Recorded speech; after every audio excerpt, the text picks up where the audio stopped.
Welcome to Novelist Spotlight. This is Mike Consul, your host. In addition to being the host of this podcast and interviewing novelists, I am a novelist myself. I have 3 published novels. My latest is titled Lolita Firestone, a supernatural novel, and it is set in Sedona, Arizona and Cairo, Egypt. My previous novel is titled Family Recipes, a novel about Italian culture, Catholic guilt, and the culinary crime of the century. And my first novel is named Hardwood, a novel about college basketball and other games young men play. And that story deals with issues ranging from depression and racism to sex, religion, and university politics. All 3 novels are listed in the episode notes. I hope you will buy them, I hope you will read them, and I hope you will thoroughly enjoy them. Now, on with our program. In the spotlight is Josh Rutherford. He joins me from Austin, Texas. This is what Josh has to say about his writing. What he seeks to do is write compelling, visceral stories for action and adventure fans that enjoy sword and sorcery tales, exploring deep topics such as race, sacrifice, loyalty, family, and love. And he's got an interesting background that we'll explore as we go along here, but he's a screenwriter who has turned fiction storyteller. He's got a lot of novels out there. And Josh, welcome to the program for starters. Oh, thank you so much, Mike. It's a pleasure to be here. Good to have you. How many novels do you have out there as of now?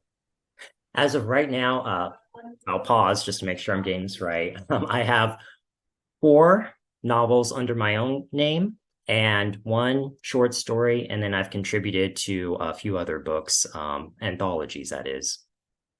Okay, gotcha. I noticed here that you're some of the material I'm looking at refers to the Christian Authors Network, and that you apparently are a member of that network. Tell us about that. Are you a Christian author, or are you or not? I am. I'm Catholic, to be fully transparent. And my faith very much is a part of what I write and everything. That being said, I mean, my audience is not just Christians, so I guess there's kind of that difference, so to speak. But very much my spirituality, my faith is something that I do integrate into my writing. So really, it's my novels, my writing is for a general audience, but it is inspired by my religious background. Gotcha. So now with the authors, the Christian Authors Network, what do they do? What can you give us some information on that? For instance, you're a member there and they work with you. What kind of services do they offer, or anything else you can tell us about that network? Yeah, definitely. I mean, certainly, I don't profess to speak for all of them, but they are a faith-based network of writers that helps to promote writers in their journey, not only to provide encouragement, but also to promote their writing or help them with resources. I first kind of stumbled, if you will, into the Christian Authors Network, looking for resources in order to expand my brand and further build it. And through their services and their great team, they helped me with my website. They also helped me to kind of really research and broaden my advertising, my marketing, including reaching out to podcasts. So they offer a full range of services, which I find very valuable as a writer. Interesting. Okay, so it's been a good thing for you. What about the novels themselves? If somebody's a Game of Thrones fans, let's talk about who would be fans for your novels, just to kind of suss out your audience a little bit. If somebody's a fan of Game of Thrones, or you name maybe some programs that people maybe are familiar with. There's so many people watching streaming these days and so many programs. I'm just wondering if Game of Thrones is a good analogy to the sort of thing you write, or you would identify some maybe other programming or other idioms. Yeah, definitely. Very much. Yeah, Game of Thrones has influenced my writing and my novels, including the current series that I'm working on, is medieval fantasy, high fantasy, if you will. So that is a good reference point for a lot of my writing. Yeah, I guess maybe some other points of reference, if you're a fan of, well, anything medieval. I try to integrate a lot of history into my writing, whether it be kind of direct references or indirect. With medieval fantasy, there's a lot of crossover, if you will. I think another great influence in what I try to integrate into my writing, a little bit of um, a fan, though not.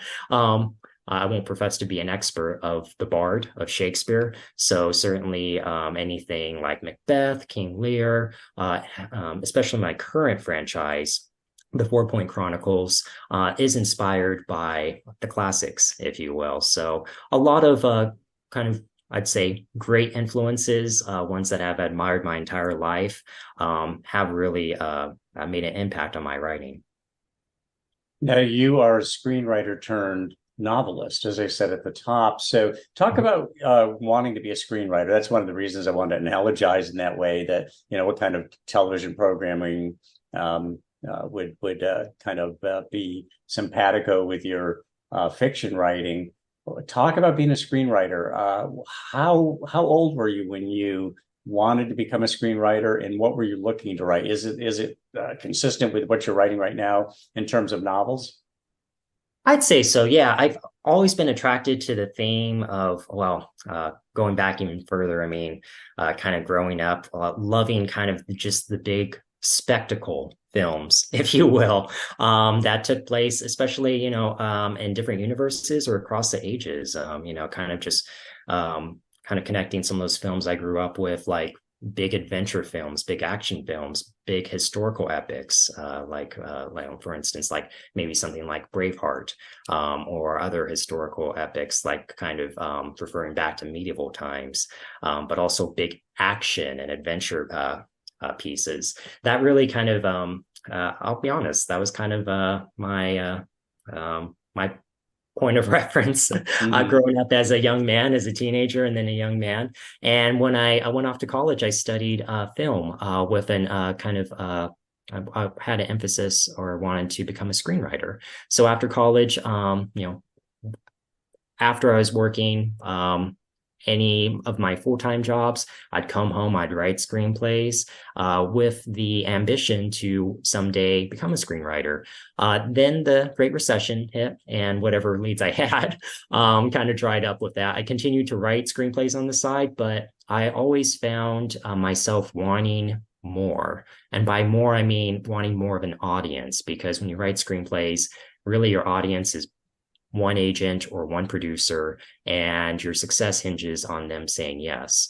And so often in Hollywood, the answer is no. So I wanted to really kind of really branch out, not be so constricted in my ambitions. And that's when I turned to novel writing.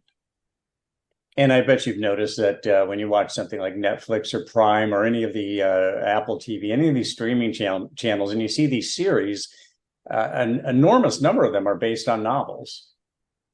Oh yeah, yeah, definitely. It would be one of my dreams come true if one of my franchises, especially the one I'm working on now, which is going to be a series of 6 novels that are medieval fantasy, that are high fantasy, if something like that could take off and be adapted to the big screen. Some of the feedback I've gotten in my writing is that people can read what I write and visualize it as a series or as a film. And that is very much influenced by my previous experience as an aspiring screenwriter. Now, you wanted to be a writer since what age? Oh gosh. Since as far back as I can remember, I think probably the time when I wanted to consider doing it as a lifelong calling, if you will, is probably in high school. I've always been very studious. I'm a proud introvert. I've always been very reserved, and writing is just something. It's just an avenue in order for me to express myself. So in high school, and I'm an avid reader too, as I read more and more, I could just see myself writing and doing that for not only a living, but just doing that period. And I think really kind of high school was that turning point where I really committed myself to being a writer and pursuing that lifelong calling. You sound a bit introverted. I mean, that does come across, and I suspect, though, when it comes to the written page, you're an extrovert.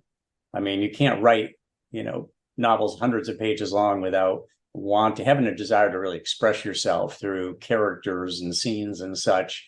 And did you find that when you write that it allows for the kind of expression that you're not comfortable with in speaking to other people? Obviously, you're comfortable speaking to people because here you are on a podcast, but at the same time, I sense that that little bit of reservedness that you get with an introvert. Yeah, true. Yeah, you hit the nail on the head. Yeah, very much an introvert. And I think the act of writing is what really unleashes my creativity. I mean, certainly, What while do you the mean by active writing? Do you mean action adventure?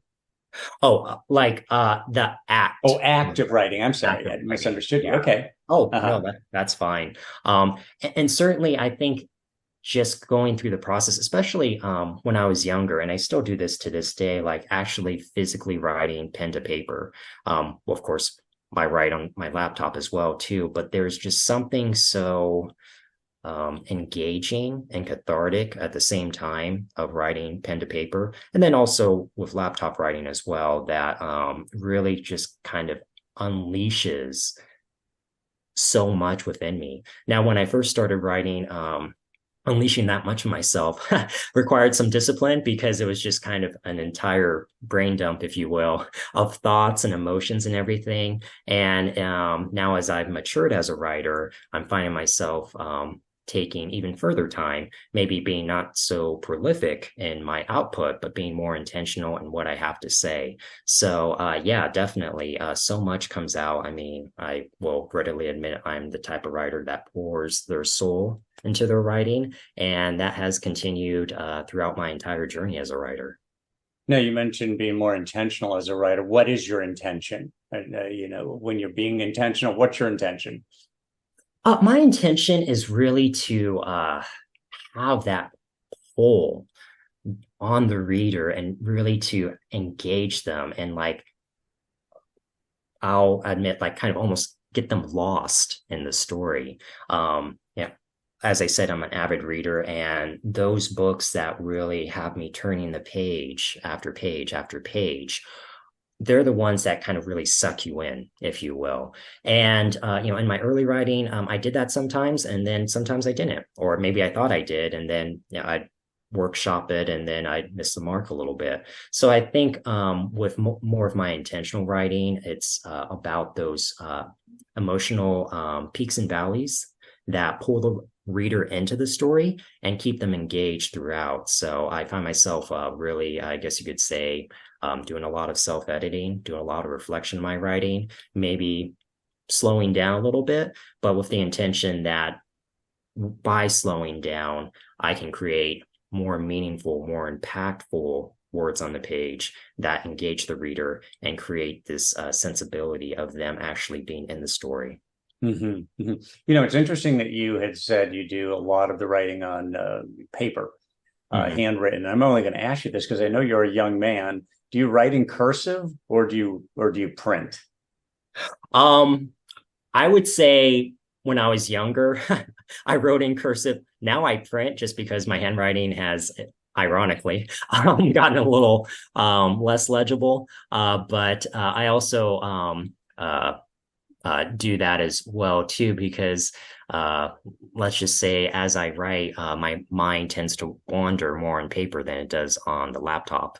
There's like a physical essence, if you will, of putting pen to paper, where I'm a little bit freer, so to speak. And then I find myself sometimes doodling or doing something else that's very manual, again, putting pen to paper. So, yeah, I feel my pen to paper writing has like evolved, if you will, into something that's again very cathartic, but also supports the writing process in general. Interesting. So when you say your mind will tend to wander more when you're handwriting, Mhm. that mind wandering is a positive because it wanders to places that you actually use in the writing. Is that the case?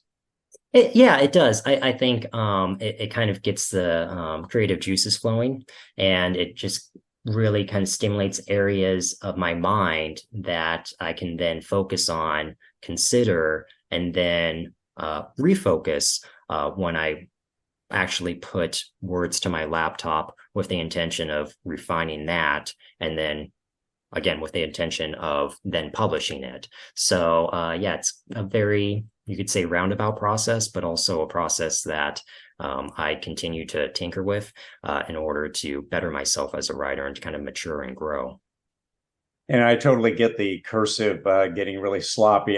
When I do write something by hand using cursive, I know what I'm writing, but my wife will look at it and say, can you read that?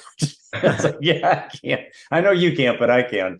Yeah, it's amazing how little we use cursive these days, and it gets, for me anyway, it gets sloppier as I go along. So I get it. Now, you grew up in a multi-generational, multiracial environment, according to your bio. Talk a little bit about that, and I ask about that because I suspect it has a role in what you end up writing. Yeah, yeah, absolutely. It definitely has made its way into my writing, sometimes very subconsciously. And as I've reflect on my writing, I notice themes that have made its way in there across my works. Yeah, I am multiracial. I'm part Caucasian, but also Filipino and Mexican.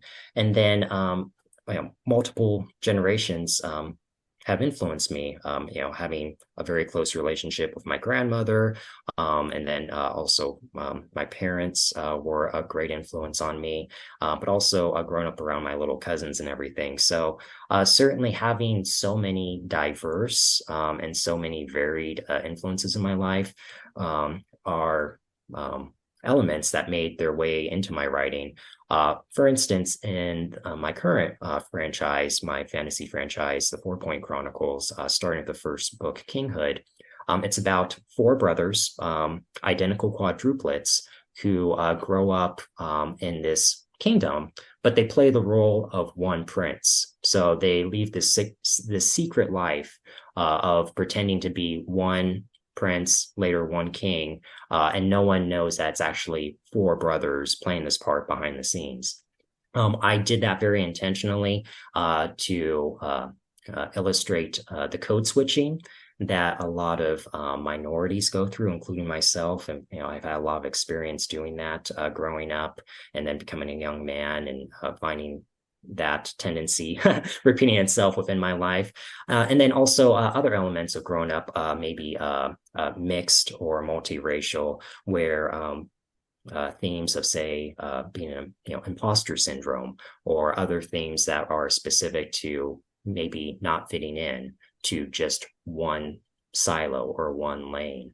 A lot of that comes out within my writing, including my current series. So yeah, I tend to notice that more and more in my writing, and I very much embrace that and integrate that into my writing because I think those are themes that my readers, that audiences in general, can relate to. Now, you live in Austin, Texas now. Is that where you grew up, Josh? No, actually, I'm originally from San Diego. That's where I grew up. Oh. Yeah, so having lived most of my life there, and then before the pandemic, I was fortunate enough to get a job here in Austin, and I've been here for about oh gosh, 5 years now. Do you mind saying what you do for a living besides the writing? Yeah, yeah, definitely. I work in human resources. I've been doing that in the tech and gaming industries here in Austin. I gotcha. Okay. So now you talked a little bit about your writing process, but let's go a little deeper on that. When you're writing a novel, do you outline it start to finish, and that's your starting point before you actually start fleshing it out?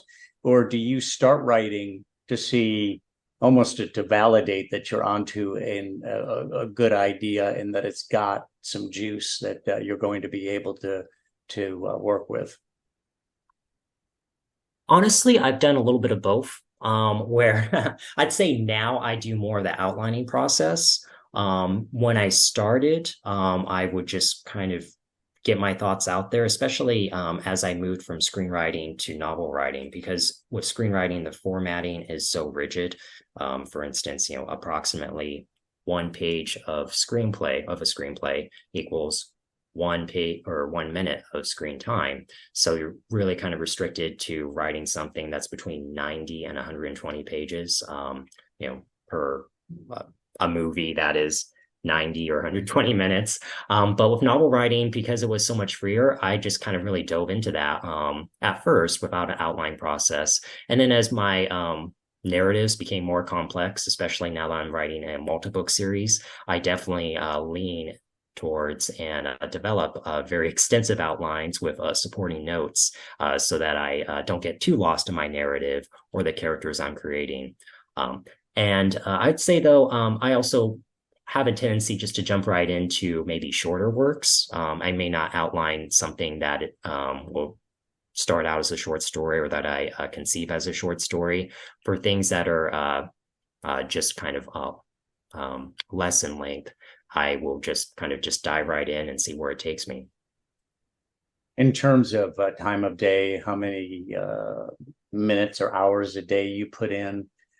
Talk a little bit about that. Are you a morning writer, an evening writer? And what are your metrics? Do you commit yourself to a certain amount of time or a word count or something qualitative? What would you say to that, Josh?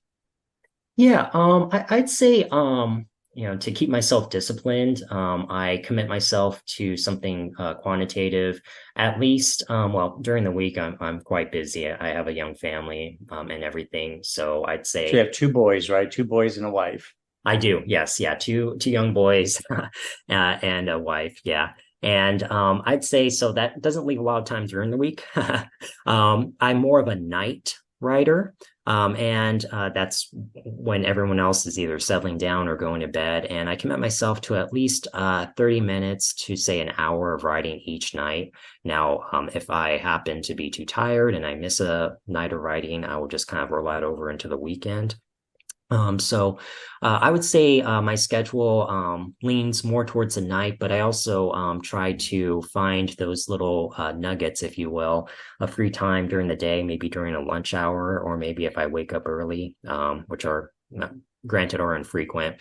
But I'm also very, I guess you could say, compassionate and flexible with my schedule because of all my responsibilities.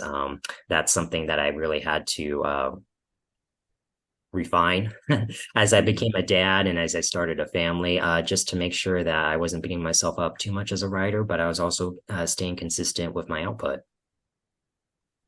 Now, do you feel that being a Christian writer, and I don't know that you bill yourself a Christian writer, but as you said, your faith Mhm. is interwoven into what you write, or it certainly has an influence.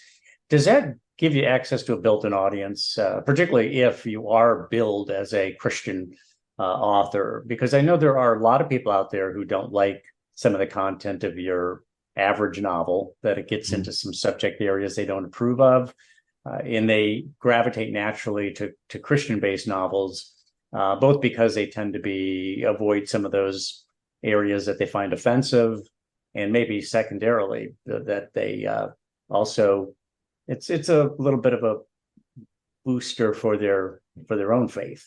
Hmm. Yeah, definitely.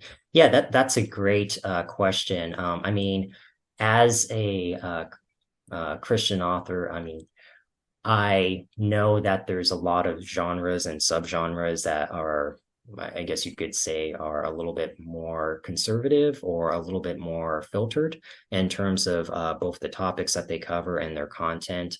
And to be completely honest, I find myself not falling within a lot of those genres or subgenres because my faith, and this is also influenced by my upbringing, being multiracial and everything, but also having friends who weren't Christians. whether they be atheist or Buddhist or Jewish or anything, or any other creed or religion.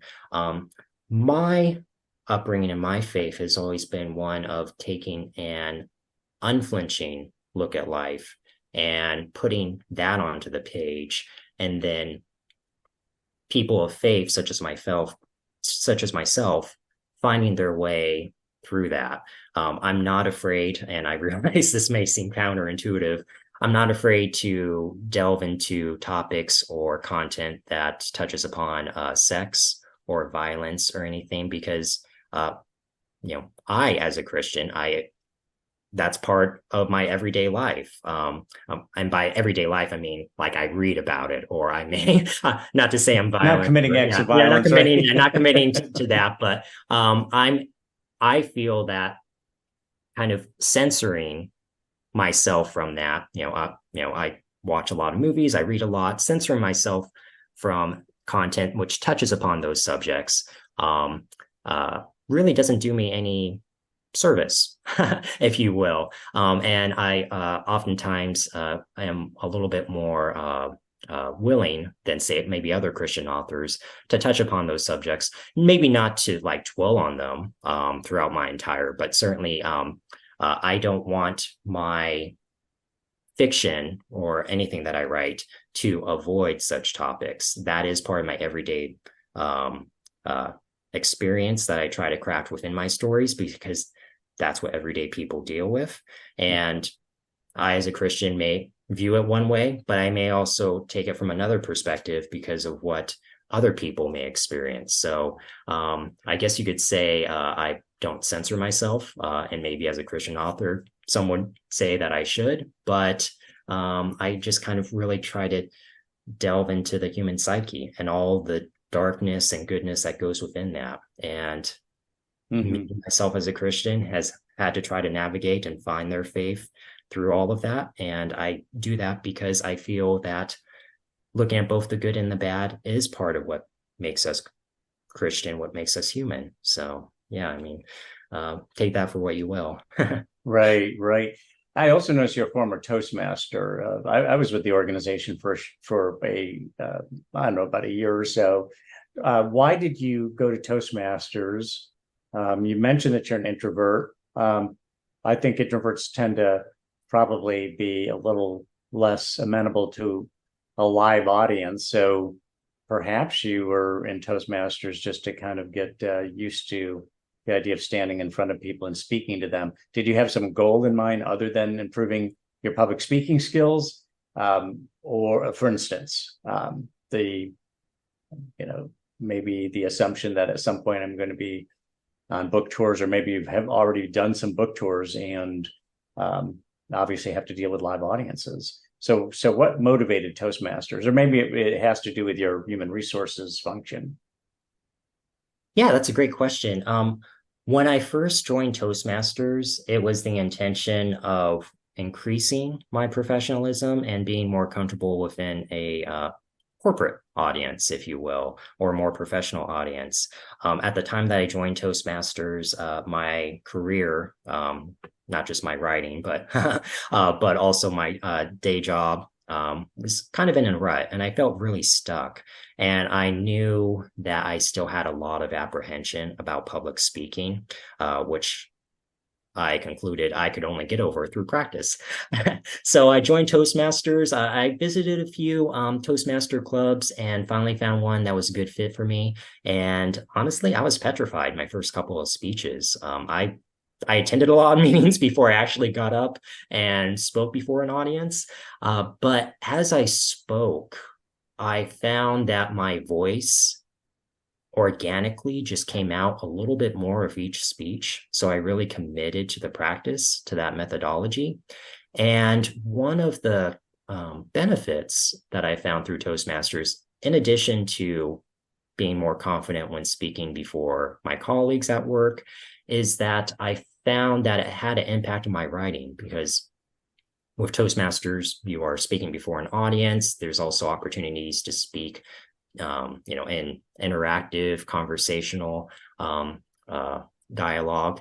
So I found that was actually, and that has made an impact and improvement on my dialogue as I was writing, both in screenwriting and then since I've transitioned to novel writing. And that's a benefit that I embrace, that I value to this day as part of my Toastmasters journey. And, certainly was while not intentional at the time, is something that I continue to treasure as part of my Toastmasters experience. Now, I know you're an advocate of personal development. Obviously, something like Toastmasters is an element to that. What are some of the other components of or pursuits that you have in terms of personal development? Oh, in terms of personal development, I would say what has been really key to me, and part of this has come up in my writing, especially some of my nonfiction writing. I've published a few articles on Medium, but in terms of personal development, I'm definitely nowadays very much interested in and involved in my mental health journey. And, as I mentioned, I grew up multiracial, multigenerational. There were some things within my life that either I avoided or that were normalized as part of just growing up and within my family dynamics and where I lived and everything. And that I'm now starting to explore as part of my mental health journey.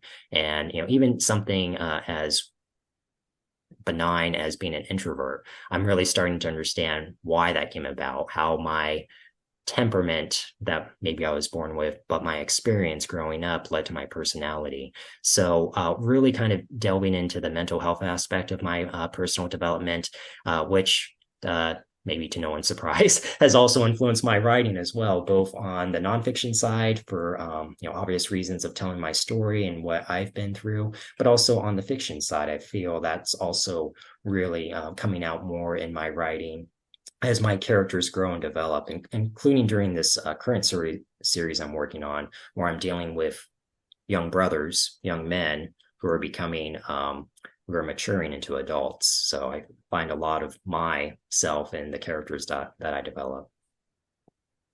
Now, you mentioned mental health, what you've been through. This is a personal area, so if you want to skip on this, that's just fine. But it sounds as though you had maybe an upbringing that wasn't altogether idyllic, and perhaps have struggled with some anxiety, depression, any of those things. Is this an area you can talk about, or should we skip on that? Oh no, I mean, this is something that has come up in my writing, so I've already shared parts of this. But yeah, you touched upon some of the things that I have struggled with. Certainly, I've been through periods of depression and anxiety. Some of that's stemming from having family members who had addictions, and then kind of that dysfunction being, as I mentioned, kind of normalized in my upbringing. And then, most recently, having a young family, and then with there being some, I guess you could say, diagnoses of, my young boys, that having an impact on my own mental health, that led to a period of, I guess you could say, mild to moderate depression or anxiety, for which I sought mental health services. And that in and of itself was kind of very difficult for me, because mental health was not something that was really talked about, let alone encouraged, while I was growing up. I think the needle has moved, thankfully, in more recent years, which led to me being more comfortable seeking out those resources and doing a lot of introspective work, and really kind of trying to work some of the issues, and making sure that I do so in a healthy way, so I can better understand how to improve myself without how should you say this, tearing myself up in the process, which it was kind of a tendency of mine to like either overwork or to bury things in the guise of improving myself. But now I am going forward in my life, and especially in the mental health landscape, with what I feel are better tools, a better mental health toolbox, if you will, when I do go through life's ups and downs. And I notice you're a volunteer ambassador for Autism Speaks. Mm-hmm. Do you have a son who's autistic? I do, yes. Okay, I kind of Yes. assume that might be the connection point there. Um, Talk about that a little bit about the organization, your son, to whatever degree you can that you're comfortable with. What that organization is doing for you, and maybe how you're dealing with the issue with your son. Yeah, definitely. I mean, I'm definitely on the Autism Speaks, a voluntary ambassador. So not an employee or let's say a spokesperson, if you will, for them. But I became involved for that organization to be a voluntary advocate, to work with my local congressional office, and to be a constituent, if you will, to encourage the supporting of, say, resources or funding that could help people such as my autistic son. My son was diagnosed a few years ago, and that actually was kind of the turning point in my mental health journey, because that's when with actually before his diagnosis, when he was getting tested, when I became a little bit depressed and very anxious, and I knew that I needed help, which I've since gotten.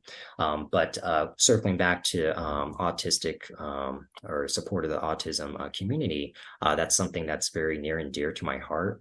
Kind of on a broader level. Yeah. Uh, it is important to me to be supportive of the community. Certainly, Autism Speaks is but one area where I've kind of looked into, and I continue to kind of look into other areas where I could support. For instance, my son, with the start of the school year and everything kind of getting kicked off there, I kind of am forecasting where I can kind of uh, volunteer or kind of pursue direct my efforts going into the future. But yeah, certainly my support of the autism community continues to develop and grow, and I'm always on the lookout to support those within the community any way that I can. I feel like I probably have just maybe dipped my toe in the water at this point, but certainly it remains kind of on my mind going forward into the future, so I can continue to be an advocate for the community in any way possible. What do people misunderstand about autism? Is there an answer to that question? Is there something people misunderstand about autistic people, or something maybe you can say to that? Oh, Since you're good. you're steeped in the subject, you understand it certainly better than the average person. Um, what would you say about just maybe the misconceptions about autism? Oh gosh. I know there are many, and although I'm the father of an autistic individual and of an individual with autism, I can't profess to speak for the community altogether. But I will say that certainly there are a lot of misconceptions, either with what causes autism, how autistic individuals deal with emotions, how they may be masking themselves at time. Uh, Probably the one thing I can touch upon. The one saying that maybe encapsulates, if you will, some of the misconceptions about autism is the common saying within the community: if you know one person with autism, you know one person with autism. And I'm paraphrasing that. But Mhm. what it refers to is that individuals with autism are so unique. It's such a wide spectrum that it is very difficult, and I would probably even say impossible, to kind of put them within one category. It's a very broad label, very general label, and it really is not the kind of label that you can tie any limitations to, because autistic individuals have so many I guess you could say, abilities and gifts, just like the rest of us. And while they may struggle in some areas, it's not for us and the general public to assume what those are. I mean, like with anything else, knowing the individual and being in a relationship with them, that's the only way you can really make that determination, if at all. But yeah, certainly each individual with autism is so unique, again, just like the rest of us, that kind of Mhm. assumptions and kind of like any stereotypes, I would suggest or advocate should be avoided, and to a degree. I mean, in general, but certainly. yeah, that's kind of like one takeaway, and certainly one of the things that I consider as I become involved with the autistic community, and something that I'm continually learning and relearning how to kind of better support the community and also be more sensitive to their needs and anything else that they may need. Mm-hmm. Getting back more directly to the writing process, you have spoken about the power of authenticity in dialogue. What is that? When dialogue is authentic, I mean, there are people who say, write it like people talk. But you might be hinting at something deeper than that. What do you consider to be authenticity in dialogue, and why is it powerful? Yeah, that refers to a Medium article that I wrote. And, I wrote that because there is such a richness to dialogue that, I started as a screenwriter, as I said, and, there are, well, let's say a plentitude of examples on what to write, what not to write, and everything. But I think the authenticity gets maybe a little lost in there. And let me delve a little bit further into that. By authenticity, it's not just about like being unfiltered, which I think is kind of maybe the misinterpretation, but the authenticity also refers to like how characters really talk versus how teachers sometimes teach writing. For instance, in screenwriting, what I learned is like, in order for characters to stand out, and you find this in a lot of comedy tropes, the characters have to be complete opposites.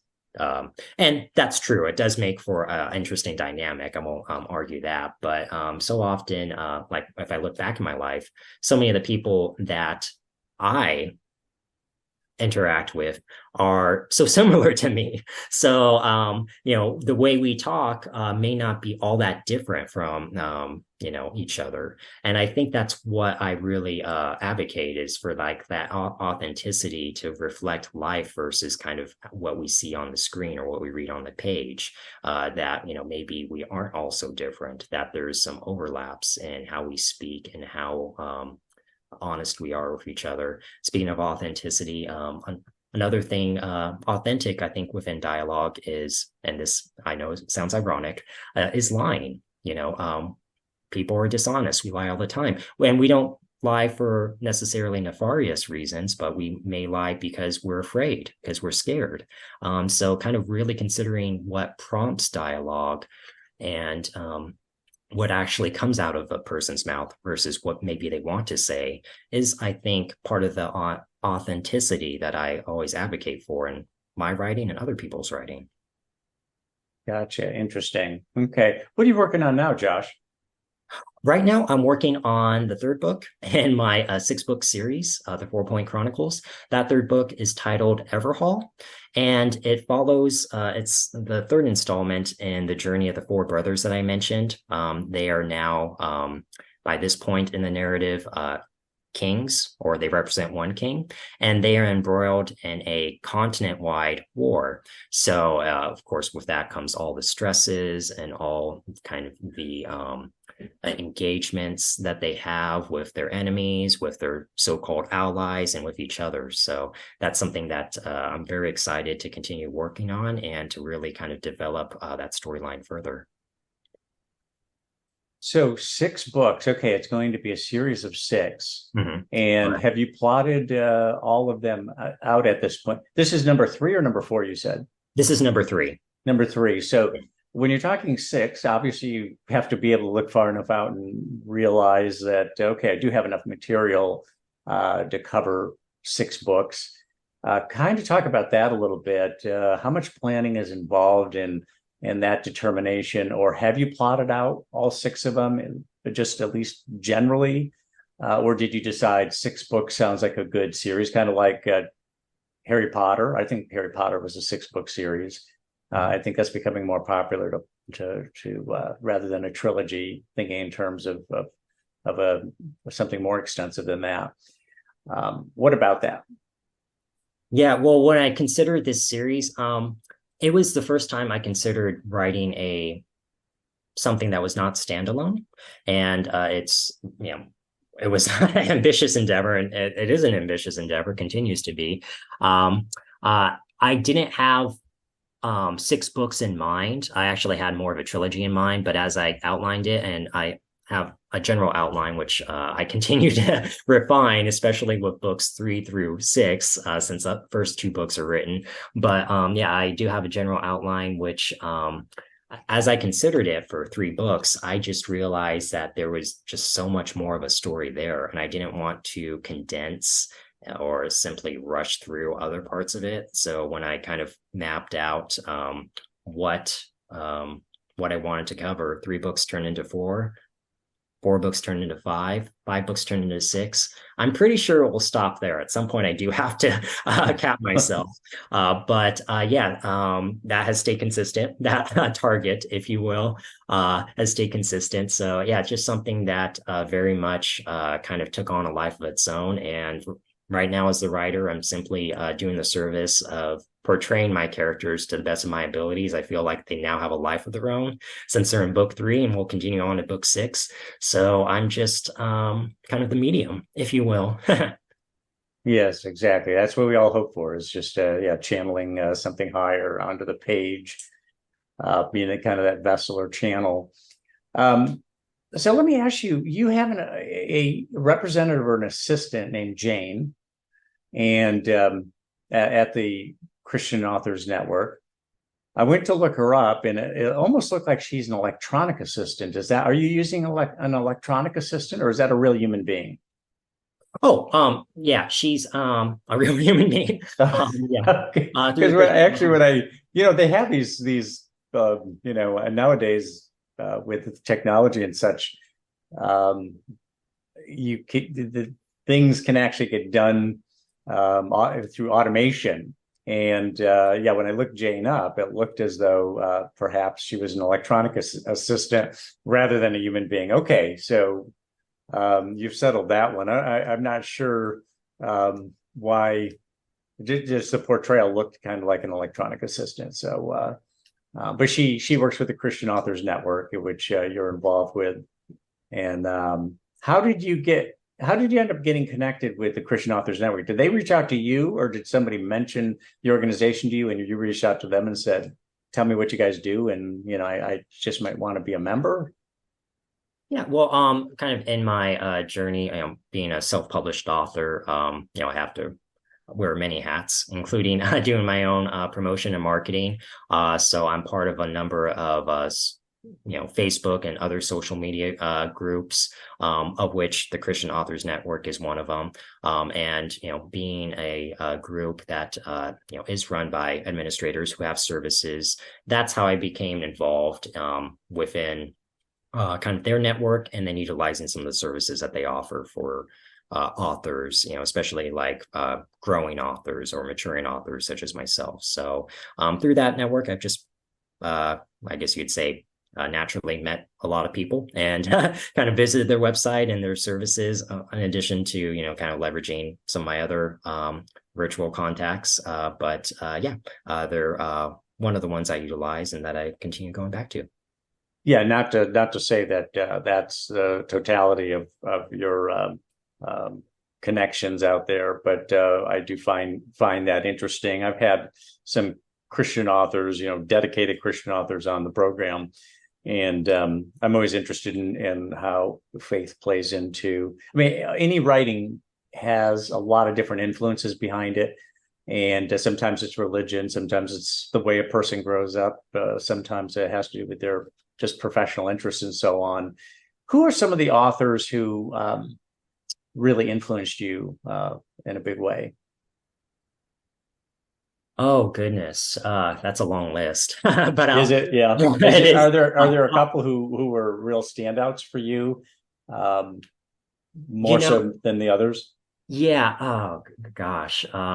Yeah, kind of probably dating myself here, but going all the way back to high school, I would say one of the ones, well, I'll make 2 call outs. I remember reading in my sophomore year of high school, For Whom the Bell Tolls, and it was the first time I completely fell in love with a book, like altogether. I've had favorite books leading up to that point, but it was the first time I fell in love with just the imagery of, say, rural Spain, of just, the time and all that. And it was just, going back to the book, I have a different experience, but at the time that I read it, I remember just really falling in love with that piece of literature.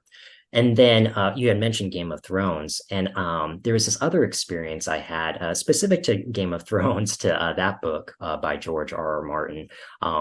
My wife and I were at this secondhand bookstore, and I came across the book. I'd heard of George R. R. Martin as an author and everything, and it was in like a dollar bin. It was a used book, and I almost didn't buy it, but then my wife, encouraged me to buy it because it was only $1, and what do I have to lose, that kind of thing.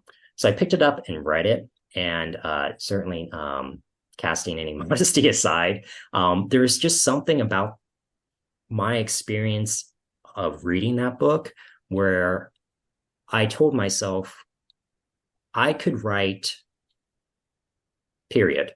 I could write something like this, or if you will. And that is when I first ventured to write my first novel. Now, that's not to say I'm anywhere near the skill level of George R. R. Martin, but just for some reason, me picking up that book, me reading the book, having the experience of reading the book, that is what was a turning point in me becoming a screenwriter to a novelist. There was just something, it was just so well timed. And I'd say those two books have made very much a big impact in me as both a writer and a reader. I had the same experience, Josh, where I read The World According to Garp by John Irving. And it was when I was reading that, as great a book as it is, as great an author as he is, and I'm certainly not comparing myself, just as you said, but it was the novel that I read that I thought, I can do this. This is really good. Maybe I can't do it at this level, but this is something. It just opened a door. It really opened the door to possibilities, where previously I'd read books and just think, well, I'm not capable of that. I'm not at that level. But there was just something about The World According to Garp that was so down to earth, but at the same time very creative. And I don't know if you've ever read that book, but it's a terrific novel. It's not really part of your lane, but neither is For Whom the Bell Tolls. That seems like a book that it's not an action adventure, so to speak. Certainly not medieval and so on, but at the same time, it just goes to show that we can be influenced in a multitude of ways, or a multitude of whether it's literature, a particular genre that might not be our own, but yet influential. So I get it completely on the reading Game of Thrones and then realizing I can do it. So no braggadocio there. Yeah, definitely. Well, Josh, I really appreciate you taking the time and coming on the program, and I wish you best of luck with all of your future endeavors. Oh, thank you so much, Mike. Yeah, it was a pleasure speaking with you. That was a lot of fun.